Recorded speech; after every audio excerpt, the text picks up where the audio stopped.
Property కొనాలా, invest చేయాలా? సరైన లొకేషన్ ఏది? మీ డౌట్స్ అన్నిటికీ వన్ స్టాప్ సొల్యూషన్.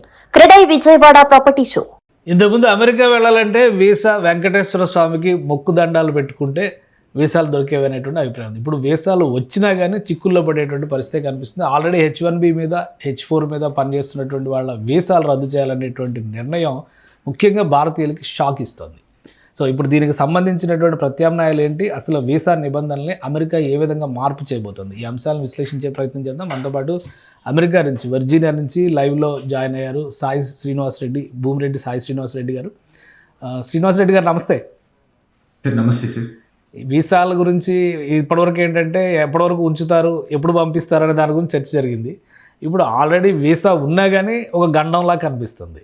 ఏంటి H1B H4 పైన పెట్టినటువంటి నిబంధనలు ఏంటి, వాటి వల్ల ఎదురవుతున్న సమస్యలు ఏంటి?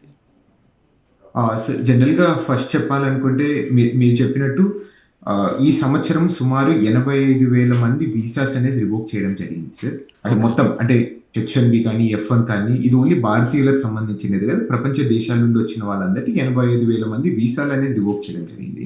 సో దీని తర్వాత మనం చూసుకుంటే గత నెలలో నవంబర్ నెలలో ఈ వైట్ హౌస్ దగ్గర ఒక చిన్న అటాక్ అనేది జరగడం జరిగింది, అంటే which is barbaric. So attack జరిగిన తర్వాత ఈ H1B H4 వీసా హోల్డర్స్ కూడా సోషల్ మీడియా వెట్టింగ్ అనేది చేయాలి. వీళ్ళ every visa is adjudication to the national security అనేది ఒక చిన్న కాన్సెప్ట్తో ఇప్పుడు H1B H4 వీసాలకు కూడా సోషల్ మీడియా వెట్టింగ్ అనేది చేస్తున్నారు సార్. అంటే ఇది ముందు ఎప్పుడే కానీ లేదు. మనం మాట్లాడుకుంటే గత ఏప్రిల్ మే ఆ మంత్లో ఈ F1 లేకపోతే F2 వీసా హోల్డర్స్కి సోషల్ మీడియా వెట్టింగ్ అనేది ఉండేది. H1B వాళ్ళకి ఎప్పుడు ఉండేది కాదు. ప్రస్తుతానికి H1B H4 వీసా వాళ్ళకు కూడా సోషల్ మీడియా వెట్టింగ్ ద్వారా వీళ్ళు కరెక్టా కాదా, లైక్ వీళ్ళు ఏమైనా యాంటీ అమెరికన్ వాల్యూస్కి అగేన్స్ట్గా చేస్తున్నారా లేదా, ఏమైనా యాంటీ నేషనల్ సెక్యూరిటీకి ఏమైనా అగేన్స్ట్గా వర్క్ చేస్తున్నారా లేదా అనే దాని గురించి వాళ్ళకి తెలుసుకున్న తర్వాత వీసా ఇష్యూ చేస్తామనేది క్లియర్గా చెప్పడం జరిగింది. ఓకే, ఇప్పుడు ఈ రద్దు చేయడం అంటే ఏంటి, దాని స్టేటస్ ఏంటి? ఆల్రెడీ H1B H4 వీసాల మీద అమెరికాలో పనిచేస్తున్న వాళ్ళ భవిష్యత్తు ఏంటి? రద్దు అయింది కాబట్టి వాళ్ళని వెంటనే మళ్ళీ డిపోర్ట్ చేసేటువంటి ప్రమాదం ఏమైనా ఉందా? సో జనరల్గా వీసా రద్దు అయినంత మాత్రాన సో ఇక్కడ ఉన్న లీగల్ స్టేటస్కి అయితే ఏం ప్రాబ్లం అయితే ఏమి ఉండదు సార్. ద వీసా అనేది సింపుల్గా అంటే జనరల్ టర్మ్స్లో అందరికి అర్థమయ్యే విధంగా చెప్పాలంటే వీసా అనేది ఒక ఎంట్రీ టికెట్ లాంటి సార్. అంటే మనం ఆ దేశంలోకి ఎంట్రీ కావాలా వద్దా అనేది ఈ CBP పోర్టల్లో మనం చూసిన తర్వాత మనకి ఎంట్రీ ఇస్తారు. సో అంతకు మించి వీసా అనేది మనం ఇక్కడ ఉన్న లీగల్ స్టేటస్ కి అన్లాఫుల్ గా వెళ్తామా లేదా అనే దాని గురించి మనం ఎక్కడ వరి కానవసరం లేదు. అంటే ఆ ఉన్నంత కాలం అంటే H1B వాళ్ళకు ఎన్ని రోజులు వీళ్ళకి ఇక్కడ వర్క్ ఆథరైజేషన్ ఉందో అన్ని రోజులు ఇక్కడ ఉండొచ్చు. మళ్ళీ దాని తర్వాత వాళ్ళు ఏమంటే తిరిగి వెళ్ళిపోవాలి. సో ఆ వీసా అనేది కంప్లీట్ అయిన తర్వాత లేకపోతే కొత్త వీసా తీసుకొని అయినా కానీ ఇక్కడ ఈ దేశంలో ఉండాలనేది క్లియర్ గా చెప్పడం జరిగింది. H1B అంటే మాక్సిమం ప్రొఫెషనల్ పర్సన్స్కి ప్రొఫెషనల్స్కే ఇచ్చినటువంటి వీసా అది. దీనివల్ల కంపెనీలు కూడా సఫర్ అయ్యేటువంటి పరిస్థితి ఉంటుంది. వీళ్ళ జాబ్ పోవడమా లేదంటే వీళ్ళని రిటర్న్ పంపించడం అనేది పక్కన పెడితే కంపెనీలు కూడా సఫర్ అవుతాయి కదా. ఎందుకు అంత డ్రాస్టిక్ డెసిషన్ ఇమీడియట్గా తీసుకోవాల్సి వచ్చింది? అంటే ఇంకొకటి సార్, అంటే యూజువల్గా వీళ్ళ మీద ఈ 85,000 మంది వీసాస్ అనేది రివోక్ అయ్యాయని చెప్తున్నాను. వీళ్ళ మీద క్రిమినల్ ఛార్జెస్ కానీ ఏదైనా ఇక్కడున్న పబ్లిక్ పాలసీకి అగేన్స్ట్గా ఏదైనా ఛార్జెస్ ఉంటేనే వాళ్ళ వీసా అనేది రివోక్ కావడం జరిగింది సార్. అంటే so what ever it may be, అంటే చిన్న చిన్న క్రైమ్స్ కానీ లేకపోతే రెక్లెస్ డ్రైవింగ్ కానీ లేకపోతే ఈ DUI అంటే drinking under influence of alcohol కానీ, సో ఇలాంటి కేసెస్ ఉండడం వల్లనే వీళ్ళందరూ వీసా రివోక్ కావడం అనేది జరుగుతుంది. యూజువల్గా అలానే జరుగుతుంది సార్. అంటే నార్మల్గా మనం ఏప్రిల్ నుండి ఇప్పుడు వరకు చూసుకుంటే అలాంటి సందర్భాలు ఎక్కువగా ఉంటాయి వీళ్ళ మీద ఏదైనా అరెస్ట్ అవుతాయని. So which is very valid point for the government sir. అంటే గవర్నమెంట్ కూడా అలాంటి చేసే పవర్స్ వాళ్ళ దగ్గర ఉంటాయి. అంటే ఎందుకంటే వీసా అనేది కంప్లీట్ గా డిస్క్రిషనరీ కాబట్టి.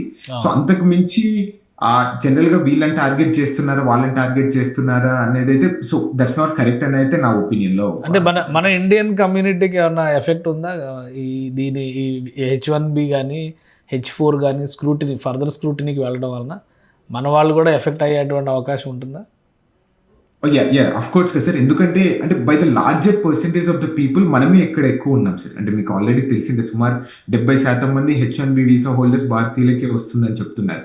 సో దాని ద్వారా ఇక్కడ higher number of the visas revocations కానీ మన వాళ్ళకే జరిగిండొచ్చు అనేది ఒక చిన్న అనాలిసిస్. అంటే అకార్డింగ్ టు ద ప్రపోర్షనేట్ గా మనం చూసుకుంటే మనకే ఎక్కువ జరిగిండొచ్చు. అండ్ ఈ సోషల్ మీడియా వెట్టింగ్ అనేది కూడా సో మోర్ ఆన్ ద మనకి ఇండియన్ సైడ్ కి ఎక్కువ ఎఫెక్టెడ్ గా కనిపిస్తుంది సార్. ఎందుకంటే December 15th తర్వాత నుండి ఈ సోషల్ మీడియా వెట్టింగ్ అనేది మొదలవుతుంది. అంటే మనకి H1B H4 వీసా వాళ్ళకి. సో దీని ద్వారా ఏమవుతుందంటే చాలా ఎక్కువ సమయం పడుతుంది. ఒక వీసా అనేది మనకు అప్రూవ్ కావాలంటే ముందు సోషల్ మీడియా లేనప్పుడు మేబీ ఒక 5-6 నిమిషాలు లేకపోతే 3 నిమిషాలు అప్రూవ్ చేయాల్సింది ఇప్పుడు 10 నిమిషాలు 15 నిమిషాలు తీసుకుంటారు, ఎందుకంటే మన సోషల్ మీడియా వాళ్ళు చూడాలి కాబట్టి. సో దీని ద్వారా లాంగర్ వెయిటింగ్ టైం అనేది వచ్చేస్తుంది.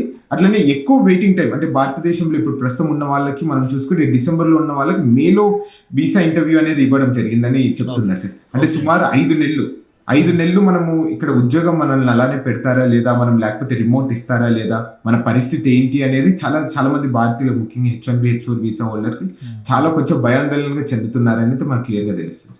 ఈ నిర్ణయాలు రెగ్యులర్ వీసా ట్రై చేసే వాళ్ళకి లేదా వీసా అపాయింట్మెంట్స్ స్లాట్స్ కోసం ట్రై చేసే వాళ్ళకి కూడా ఇబ్బంది తీసుకొచ్చేవి అవుతుందా, లేదంటే అవన్నీ సపరేట్ కేసుగా చూస్తారు, ఇవి H1Bలు అన్ని సపరేట్ కేసుగా చూస్తారా?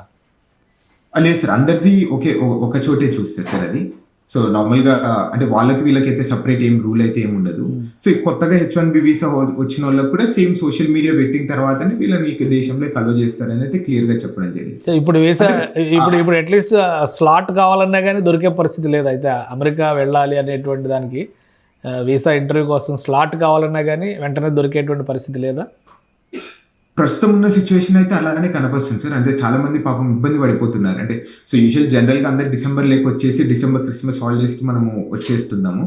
అంటే అందరూ ప్రస్తుతం ఇండియాలో ఉండడం లేకపోతే చాలా మంది ఇండియాకి ట్రావెల్ చేయడం వల్ల సో ఆ కొంచెం రద్దీ అనేది ఎక్కువ పెరిగిందని అయితే క్లియర్గా తెలుస్తుంది సార్. అంటే మనం చూస్తాం, నేను ఈ మధ్య చాలా పోస్ట్ చూస్తున్నాను. అంటే వీసా అపాయింట్మెంట్ ఆటోమేటిక్గా క్యాన్సిల్ అయిపోయింది, నాకు ఇప్పుడు మేకు ఇచ్చారు, May 2026కి ఇచ్చారు, కొంతమందికి అయితే November 2026కి ఇచ్చారు. అంటే సుమారు సంవత్సరం రోజులు మనము ఈ దేశంలోకి రాకోకుండా మనం అన్ని రోజులు ఉండగలమా లేదా అనేది కూడా చాలా కొంచెం టెన్షన్ పడిపోతున్నారు సార్ అందరు. రైట్. ఎంత టైం పట్టొచ్చు ఈ స్క్రూటినీ జరిగి మళ్ళీ ఇప్పుడు తీసుకున్న నిర్ణయాన్ని వెనక్కి తీసుకోవడానికి కానీ లేదా ఒకవేళ రద్దు అయిపోయిందని కన్ఫర్మేషన్ చేయడానికి కానీ ఎంత సమయం పట్టొచ్చు? యూజువల్గా సార్ అంటే ఏ డెసిషన్ అయినా కానీ వీసా మీద వచ్చే కొద్దీ ఫాస్ట్గా తీసేసుకుంటారు సార్. ఓకే. అంటే ఎందుకంటే ఇది నేషనల్ సెక్యూరిటీకి సంబంధించినది కాబట్టి అంటే ఎవ్రీ టైం కరెంట్ అడ్మినిస్ట్రేషన్ చేస్తున్నప్పుడు అని ప్రతి దగ్గర నేషనల్ సెక్యూరిటీ అనే ఒక పదాన్ని వాడతారు. ఎందుకంటే అంటే ఏలియన్స్ అంటే మనం నాన్ ఇమిగ్రెంట్స్ మనం ఈ దేశంలోకి తీసుకొని వచ్చేసి ఏమన్నా అమెరికన్స్ ఏమన్నా సఫర్ అవుతారా అనేది ఒక ఇంటెన్షన్ తోని ఇలాంటి రూల్స్ అనేది తీసుకొని వస్తున్నారు సార్. అంతకు మించి దిస్ నథింగ్ కైండ్ ఆఫ్ అంటే వీళ్ళని టార్గెట్ చేస్తున్నారు వాళ్ళని టార్గెట్ చేస్తున్నారు అనేది ఎక్కడ అయితే ఏం లేదు. General it's part of procedure, లేకపోతే ఇట్లా పార్ట్ ఆఫ్ వీసా అడ్జుడికేషన్ కి ఇలానే మనం చేయాలి అనేది కొత్త రూల్స్ అనేది జనరల్ గా రూల్స్ తీసుకొని వస్తున్నారు అయితే నేను అనుకుంటున్నాను. Right. Thank you Srinivas Reddy గారు విశ్లేషణ అందించినందుకు. ఇది అమెరికా ఫస్ట్ అనేటువంటి నినాదంతో ఇప్పటివరకు డొనాల్డ్ ట్రంప్ అడ్మినిస్ట్రేషన్ అనేక నిర్ణయాలు తీసుకుంది. అదే తరహాలో ఇప్పుడు H1B H4 వీసాలు ఉన్నవారిని కూడా స్క్రూటినీ చేయడం, వాళ్ళ మీద ఉన్నటువంటి వివిధ రకాల కేసులు, ఫిర్యాదులు, వాళ్ళ సోషల్ మీడియా యాక్టివిటీస్ వీటన్నిటిపైన కూడా వడపోత కార్యక్రమాన్ని చేపట్టింది. అన్నిటికంటే పెద్ద అంశం ఏంటంటే వీసా స్లాట్స్ దొరకాలంటే కనీసం 6 నెలల నుంచి సంవత్సరం పాటు వెయిట్ చేయాల్సిన పరిస్థితి వస్తుంది. అమెరికా వెళ్ళాలనుకునేవాళ్ళు టూరిజం పరంగా వెళ్ళాలనుకున్నా కానీ స్లాట్స్ దొరకడం చాలా కష్టంగా మారుతుంది. సో ఈ స్క్రూటినీ తొందరగా కంప్లీట్ అయితే కనుక వీసా స్లాట్స్ కూడా కొంత వెసులుబాటు వచ్చే అవకాశం ఉంటుందని సాయి శ్రీనివాస్ రెడ్డి గారు చెప్తున్నారు. ఇది స్పెషల్ డిస్కషన్. Keep watching.